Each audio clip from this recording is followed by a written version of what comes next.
ईश उपनिषद के इस दसम मंत्र में बताया जा चुका है कि परमात्मा की प्राप्ति के लिए विद्या अर्थात ज्ञान, अविद्या अर्थात कर्म, इन दो मार्गों के माध्यम से परमात्मा की प्राप्ति के मार्ग हैं और इनके पृथक पृथक परिणाम हैं।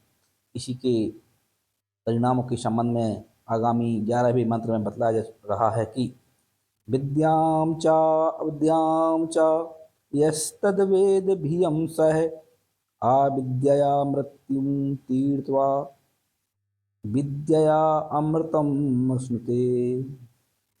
कहते हैं कि जो साधक पुरुष उन विद्या अर्थात ज्ञान को अथवा ज्ञान रूप साधन को अथवा ज्ञान मार्ग को अपनाता है और जो अविद्याम अर्थात कर्म को अथवा कर्म रूप साधन को या कर्म मार्ग को अपनाता है, उभयम अर्थात उन दोनों को सह एक साथ वेदम मन जान लिया करता है।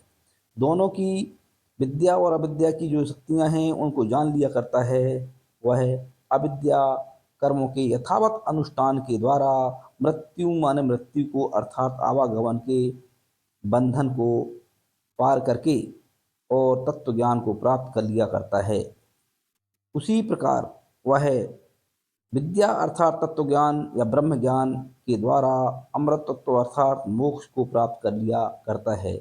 विद्या और अविद्या के इस प्रकार से परिणामों को दोनों को समान रूप से जब वह देख लेता है, समझ जाता है, तो निश्चित रूप से उनके परिणाम भी मोक्ष की ओर वह मनुष्य चला जाता है।